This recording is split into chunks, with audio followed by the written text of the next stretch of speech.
Good evening, everybody. Happy holidays. Welcome back to Flock Friday here on Chase's Sports News. I am your host, Chase Coburn. If you celebrate Christmas or Kwanzaa or neither, and you're just excited for the new year, happy holidays to all. Thank you guys so much for tuning in here to today's stream of Flock Friday here on Chase's Sports News. A huge matchup coming up tomorrow for the Baltimore Ravens against the Green Bay Packers on the holiday exclusive on Peacock. Our friend Noah Eagle going to be announcing that one. Noah, a guest on the podcast, soon to be 2 times. You guys will see that coming up soon. So thank you guys so much for tuning in here today. Excited to talk about this game here, and I'll get to kind of the elephant in the room a little bit. What's Lamar's status at this point?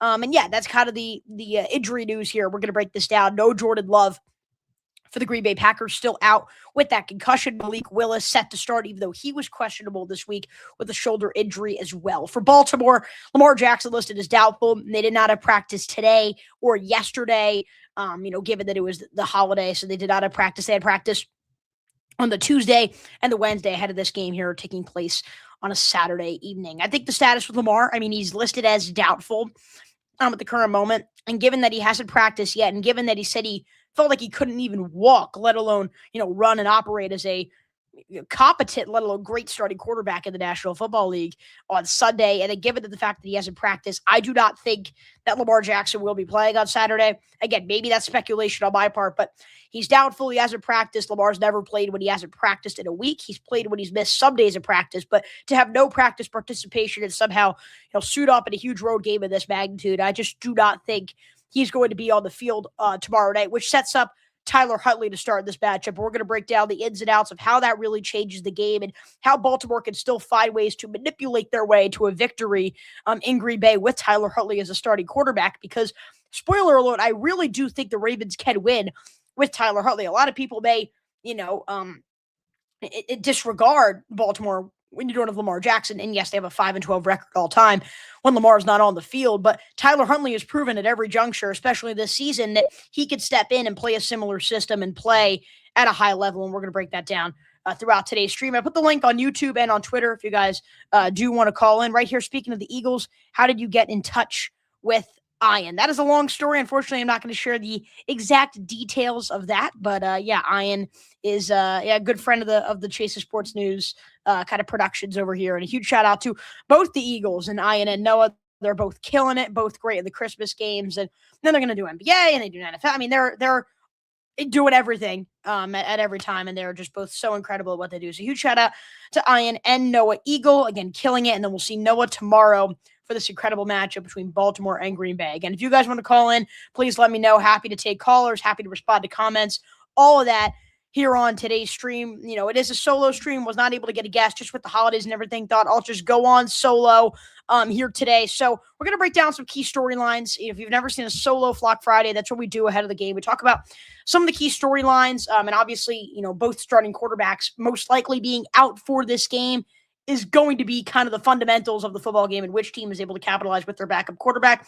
I'm going to talk about a key to the game for your Baltimore Ravens here. And then, of course, player of the game, right? What's a player that you think can really make an impact in this matchup? I can collaborate with you guys on that. I have a pick myself. And then also a prediction where you're going to hear all of my thoughts. At the end, it won't be as long as what we usually have on a guest, especially when we have, the likes of Josh Berman here on the program. But very excited to break this all down. And I know there's a lot of things going on right now for the Baltimore Ravens. I do want to start off really breaking down the game last Sunday against the New England Patriots. I think that game against New England for Baltimore was really a microcosm of all of their problems this entire season, right? They got off to such a hot start in the first quarter. They're about to go up 14-0, and boom, a Derrick Henry fumble and Lamar Jackson injury kind of turns things from the get-go. And it felt like that was a story at the beginning of the season. Ravens were dominating against Buffalo. Derrick Henry fumbled the football. They lose week one. And it felt like week one may have been the tipping point for what has really been a drastic downfall for a team that entered as the odds-on Super Bowl favorites and are now fighting for their postseason chances and no longer even control their own destiny to the postseason with 2 weeks left. So I think that that game against New England was very fun. Sorry about that, folks. We're right back. Unfortunately, I had a microphone difficulty there, but to lose in such a visceral way like that, to go 3-6 in your regular season home slate, and unless you make the playoffs, it will stay at 3-6. To go 0-3 on prime time at home this season is extremely frustrating. And I was not there in person. I have been there for some games this season. I was not there for that game in particular.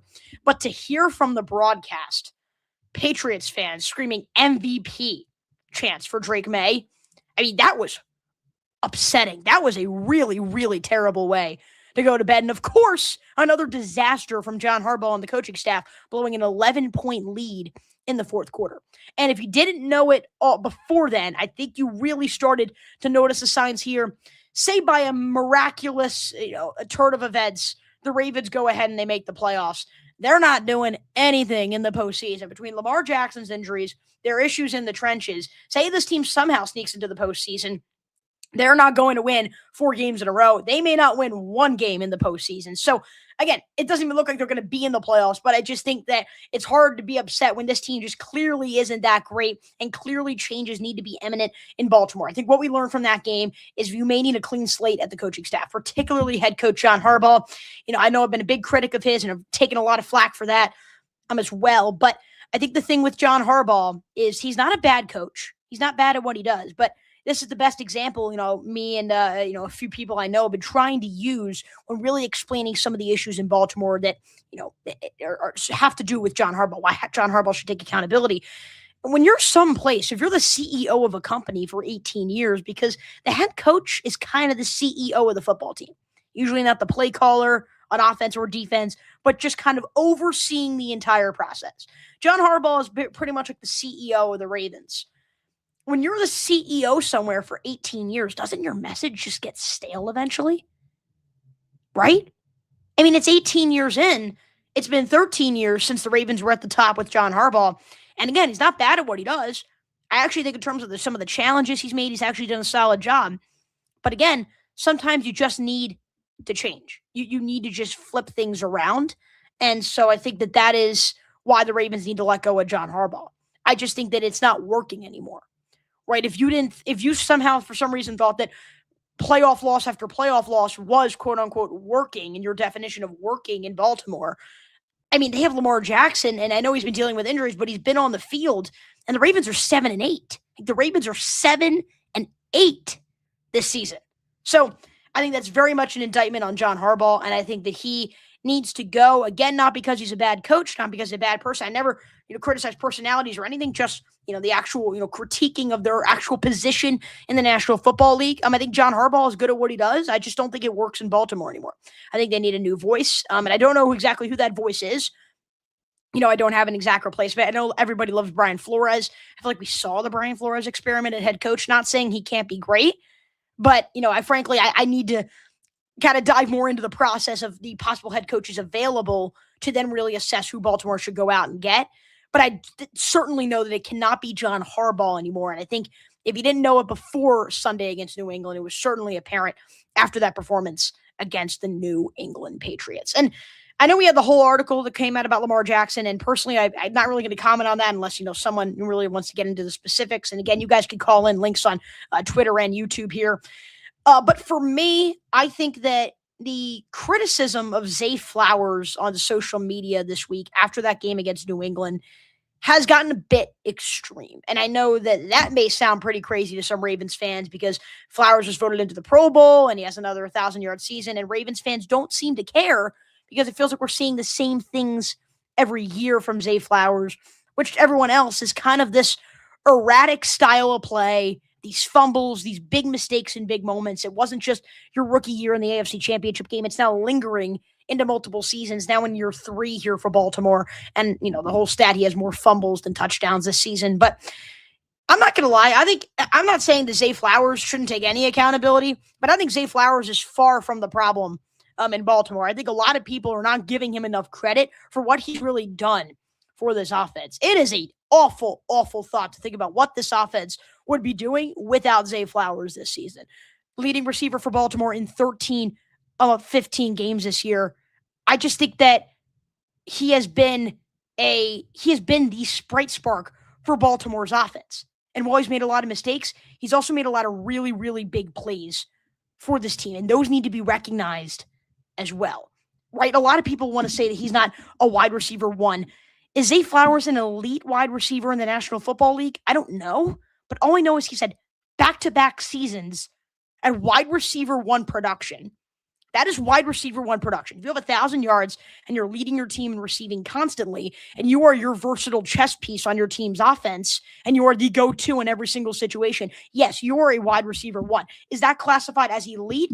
I don't know, but I mean, as I pull up, the list that I was making while shopping at Whole Foods the other day, thinking about, which receivers are actually better than Zay Flowers in this league, I go through and I say, JSN's better, Jamar Chase is better, Justin Jefferson, Puka Nacua, Amon-Ra St. Brown, CeeDee Lamb, George Pickens, Nico Collins, A.J. Brown. And I even think with A.J. Brown, that's a little bit of a stretch because Brown's had a down year this year. I think you could make an argument Zay Flowers is a top 10 receiver in the league. Whether you want to put him in that echelon, I'm not sure. But the whole touchdowns thing, 2 touchdowns, he's not a red zone guy, right? He had 4 touchdowns last year. People weren't mad at him last year. He's not a red zone guy. He's used in a different way. So a really long story short, I just think the Zay Flowers disrespect has gotten a little bit too much. I think people kind of underestimate the value that he adds for this Baltimore offense. I think outside of Lamar Jackson, he is the most valuable player on this offense. And look at those 2 games that Zay Flowers hasn't played well. Detroit and Cincinnati. Offense was stale in both of those games. Those are home primetime losses for your team in both of those games. So I think that if you're the Ravens, you have decisions to make by May 1st. Do you want to give Zay Flowers that 5th-year option worth $28 million? For me, this will be a conversation for the offseason. I think there are a few receivers the Ravens could target in the open market or in the NFL draft that can give you maybe a little bit more flexibility on the Zay Flowers situation long term. But whether he's worth $28 million or not, the mistakes are there, but you also can't deny what Zay Flowers has done for this offense.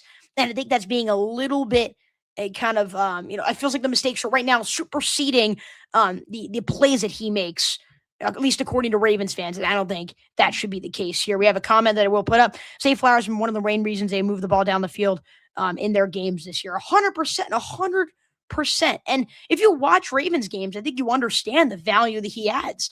Look at this receiving core right now. Rashad Bateman has been a major disappointment. And frankly, I don't understand that one. I really don't know what's going on unless there's an injury no one's telling us about or there's a locker room issue no one's telling us about. I don't get the Rashad Bateman decline. I don't get the Isaiah Likely decline either. Those were 2 of Baltimore's best receivers and pass catchers last year. I don't understand what's going on there. Mark Andrews has been inconsistent. DeAndre Hopkins is really in a more reserved role. He was paid to be in a reserve role, and that's what Baltimore has gotten out of him. It's not like this receiving core has done much. So Zay Flowers has had to be the top target, and he's produced as the top target as well, and Baltimore's needed him to be that person. So, I think that also sets up the conversation of whether you like him or hate him. The Ravens need to maybe keep him around because if Bateman's not coming back anytime soon, you're probably losing Isaiah Likely. You're having Mark Andrews extended, but he's getting worse every season now in his 30s. You're in a weird spot. It feels like you need a guy like Zay Flowers in this offense, whether you like the mistakes that he makes or not. All right, let's really start to break down the ins and outs of this game, the key storylines, and I usually have multiple storylines, but I kind of have a few. The main storyline, the umbrella of the storylines here is that both quarterbacks are out. No Jordan Love for the Green Bay Packers, most likely at the time of this recording. No Lamar Jackson for Baltimore. He has not practiced this week and listed as doubtful on the injury report.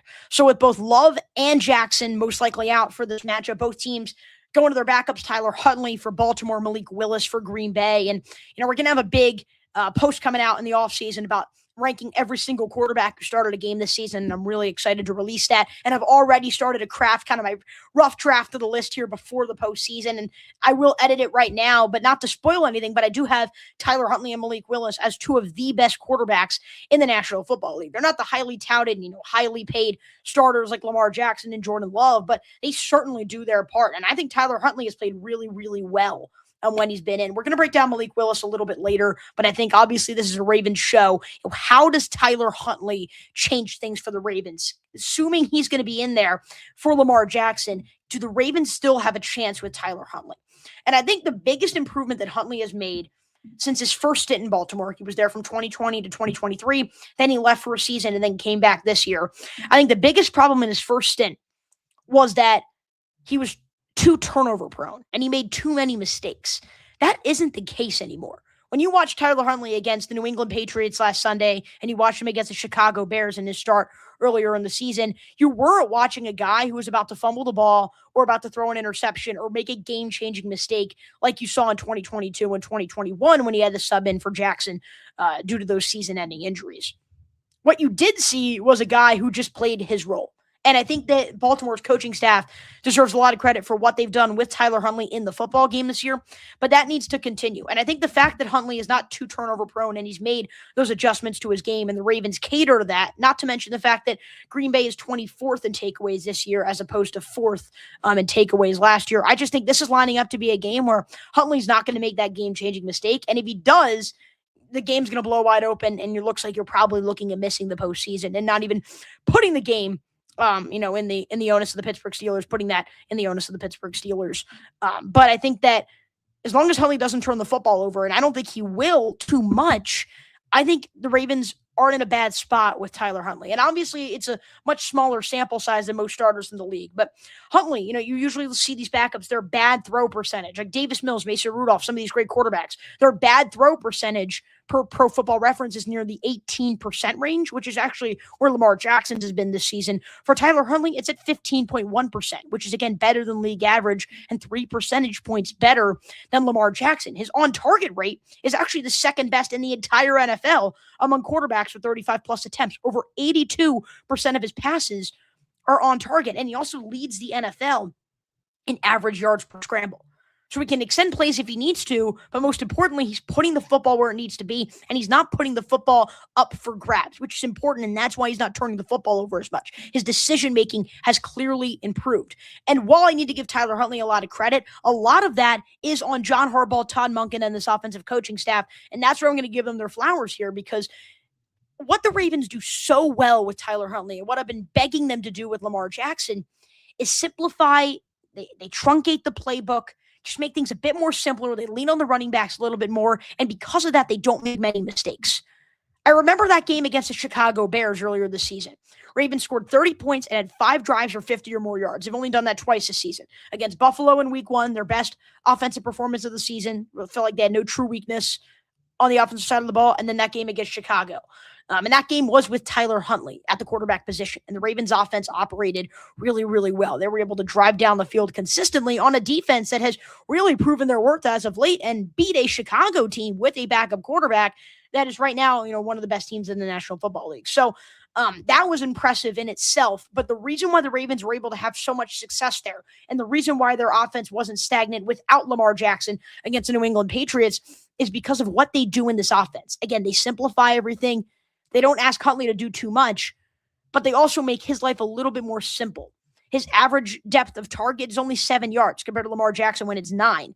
Lamar Jackson's, time to throw is nearly 3 seconds. He's oftentimes maneuvering around the pocket, trying to extend plays, looking for bigger plays downfield.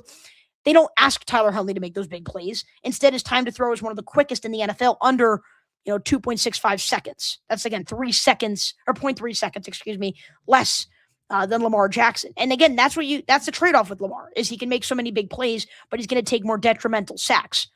Against the Rams, Huntley took a lot of those sacks. He's not doing that anymore. So essentially, a long story short is the Ravens can win with Tyler Huntley because of the way that they set him up. They don't ask him to go and be the playmaker. And Tyler Huntley is not going to go out in this football game and go 25 of 30 for 305 yards and 3 touchdowns with a passer rating above 130. He's not going to do that. I don't think he's capable of doing that.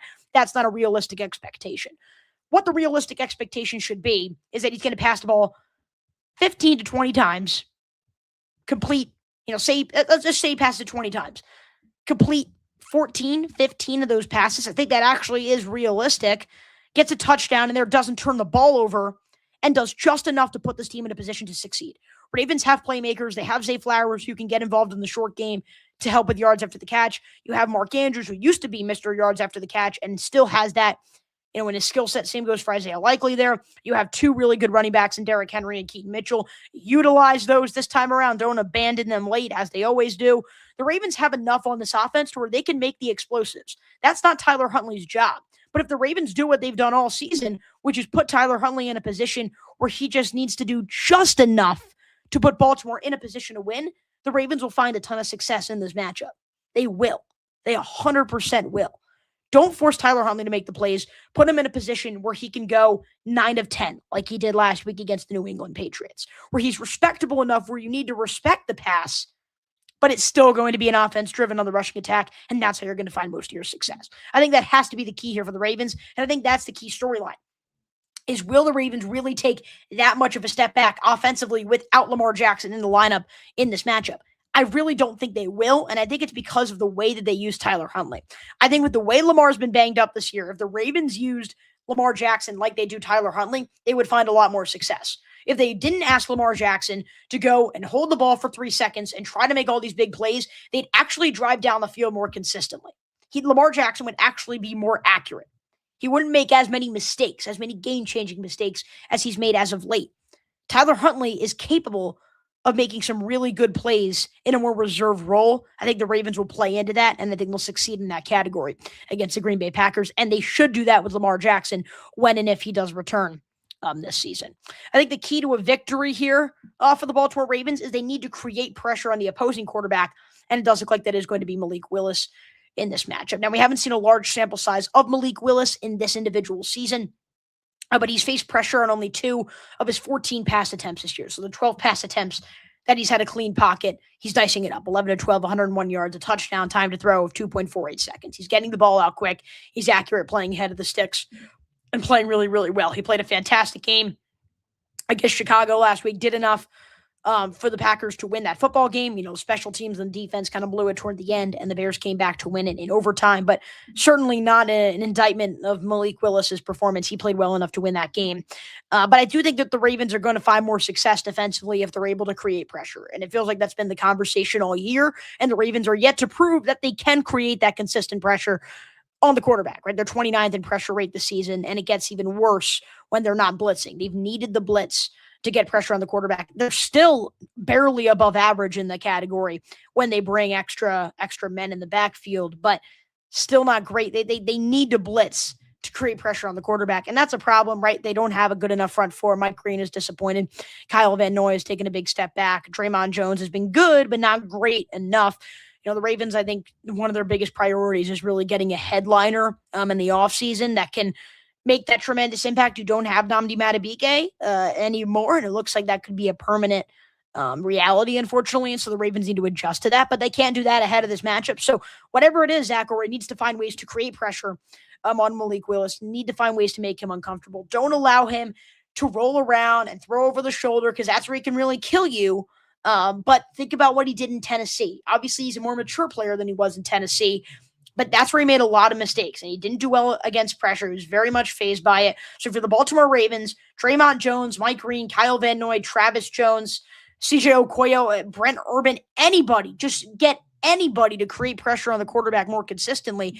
While last week was an improvement for the Ravens, 4 sacks against Drake May, they weren't creating consistent pressure. And a lot of their big explosives were when when Drake May had a clean pocket, and Baltimore could not get anybody in the backfield anywhere near Drake May. And that's been a recurring problem throughout the season. So if they can do a better job at creating pressure on Malik Willis, I think you're going to see this defense take things up a notch in this matchup against Green Bay. There's a big player that I want to highlight in this matchup for the Baltimore Ravens. I usually do like a player of the game for these Flock Fridays. And for me, that's going to be Keaton Mitchell. And Mitchell had a down week last week, 9 carries for 13 yards. It was instead Derrick Henry, double the carries, 18 for 128. And 2 scores for the Baltimore Ravens. A really good game for Derrick Henry last week. And had they given him the ball down the stretch, they probably win the football game. But I'm looking at Keaton Mitchell in this matchup against Green Bay, and I'm saying Keaton Mitchell can have a very, very big game against the Green Bay Packers on Saturday. Mitchell has this explosive burst. He's so quick and agile, and that's why he's averaging 6.5 yards per attempt this year. It was 8.5 yards per attempt in 2023, and he's certainly capable of that type of speed and explosiveness. Yet again, he has 6 runs this season, and mind you, he didn't play in the first 4 weeks, and he really hasn't been incorporated enough since well after the bye week. So in a shorter span, he's tied for the NFL lead with 6 runs where he's hit 20-plus miles per hour, according to Next Gen Stats, tied with Jahmyr Gibbs and Jonathan Taylor for the most in the NFL this season. So that he can break off for big runs. And I think the key here is the way to shut down Mitchell is to get him immediately. Compared to Derrick Henry, making contact at the line of scrimmage does nothing. It's essentially guaranteeing a 4-yard gain. right? Derrick Henry is just a bruiser. He wears you down. Keaton Mitchell's not like that. He's either going for 10 yards or he's going for 0. Going for a yard. And so I think you need to look at Green Bay. How do you stuff him early? Are they capable of that? Not as much. While they've played the run relatively well this season, they're 27th in the NFL in run stuff rate, according to sharp analysis. So when Mitchell isn't brought down right away, it's usually a big gain. And I think that's going to be the case against the Green Bay Packers. I think he's going to break off for multiple runs where he's hitting that 20 miles per hour speed and he's really breaking off and making those big plays for Baltimore. I think they need that in this matchup. And I think the Ravens will certainly use Derrick Henry more because Derrick Henry's earned that right. He's 4th in the NFL in rushing yards. And if people thought it was a down season for Derrick Henry, they were sorely mistaken. As I kept trying to tell them, he is still an all-world runner in the National Football League. But Keaton Mitchell certainly provides a different type of burst as a really, really explosive and, quick and agile playmaker for this offense. And so given the fact that Green Bay really struggles to stuff runners immediately, if you can just give Mitchell enough time to go and break free to the outside, the Packers are going to have a ton of trouble taking him down in this matchup. All right. What you've all been waiting for, my prediction here in this matchup before I'm going to go and watch the next episodes of Stranger Things on Netflix, which do not spoil anything for me. I've only watched the first episode of Volume 2, but that'll be my priority tonight before we get into Baltimore Ravens action tomorrow. But we got to make a prediction here before this game, and I actually do believe the Ravens are going to go and win the football game 23-19. Is the score that I am projecting. I don't think Tyler Huntley is going to turn the football over. I think he's going to complete more than 70% of his passes, maybe get a touchdown in there. A lot of people forget Huntley had 4 touchdowns a few years ago against the Green Bay Packers. And obviously a lot of different personnel for both the Ravens offense and the Packers defense since then. But Huntley is capable of making big plays. He doesn't shy away from the moment. And again, I think if the Ravens use him in the right way, their offense is going to thrive under Tyler Huntley or any other backup quarterback that is kind of mobile and plays a similar style. Huntley is very much capable, and the Ravens put him in a position where he can succeed. I think he's going to have a good game. I think Derrick Henry and Keaton Mitchell are going to combine for more than 150 yards. I think you're going to see a turnover or more from Malik Willis, more than one, maybe multiple. I think Josh Jacobs will have a really productive day on the ground. I think the Ravens have been exposed a little bit on the ground as of late. It's been a problem. Not as much of a problem as the pass rush, but it's been a kind of an underrated problem for this defense throughout the season. I think Josh Jacobs will take advantage, but even still, I think the Ravens are going to win 23-19 on the final, I believe, and just giving them an opportunity to at least extend their life to Sunday, right? And then it will come down to can the Pittsburgh Steelers go and beat the Cleveland Browns? And look, I hate the Ravens fans who are saying, yeah, just lose on Saturday or hope the Pittsburgh wins, just end this season. And yes, as I mentioned earlier, the Ravens are not going to win the Super Bowl this season no matter what. Even if they miraculously get into the postseason, there is no way that they're going to go and win 4 straight games, even in a wide-open AFC field. It's just not going to happen this year, unfortunately. I think changes are imminent in the offseason. I think you're going to see some major changes for this Ravens team. But you certainly still cheer for them to get there. If you are a real fan of this team, and you are a real believer in this team, you always cheer for your team to get to the postseason because you never know. And if you somehow get Lamar Jackson healthy and you're in the postseason, that is another you never know type of scenario because you have a 2-time NFL MVP, 3-time first-team All-Pro in your hands. When you have that guy at your fingertips, you want to maximize on every single opportunity. So I know Ravens fans are very, very frustrated with the results as of late, but you certainly don't give up on this season. And while I'm not going to go and predict the Cleveland Browns to go and beat the Pittsburgh Steelers, Pittsburgh's a 3-point favorite. I think people are maybe kind of, they're kind of putting that game away. They're almost guaranteeing a Pittsburgh victory if Pittsburgh does need to play their guys and go and win the division that way. But you're looking at Myles Garrett. He's going to go for the record. Browns are at home against a division rival. Steelers have been hot as of late. They're usually not this consistent. They've won 3 games in a row. Can you see them lay an egg in there? Possibly. I think you can see there is a realistic scenario where the Ravens have life. I do not think the percentage should be 9% because if you think about it, if the Ravens win this game against Green Bay and the Browns beat the Steelers, Ravens are going to play Pittsburgh. If Lamar Jackson's back, the Ravens are favored to win that game. So while it may seem insane, you need 2 things to happen this weekend, and you got a plus 50% chance to go to the postseason. All you got to do is beat Pittsburgh at that point. So is it a long shot? Yes. Is it false hope no matter what because they're not going to win a Super Bowl? Absolutely. but you don't ever give up on this team, because when you have life in the NFL, you have to try and maximize on it. And if this team has any professional pride, they're going to go out and do all they can on Saturday against Green Bay and then pray that the Pittsburgh Steelers lay an egg against the Cleveland Browns to give themselves a chance next weekend. And what would probably be another Sunday night football game. Right here, if the Ravens hold Green Bay to under 20 points, Huntley takes care of the ball, and the coaching staff don't just randomly stop giving Derrick Henry the ball like they did last week in the fourth quarter, the Ravens will win. Absolutely. I mean, I think that is going to be the case. The Ravens, John Harbaugh and the staff, they kind of, I think, flip a coin every week on whether they want to give Derrick Henry the ball or not. And hopefully the coin lands on let's give him the ball this week. And if it does, I think the Ravens are going to find some success in this matchup. All right, time to go to Stranger Things 5, Volume 2. Thank you guys so much for tuning in here to this edition of Flock Friday. Thank you guys so much for commenting. Brendan Harding here. Drake May for MVP.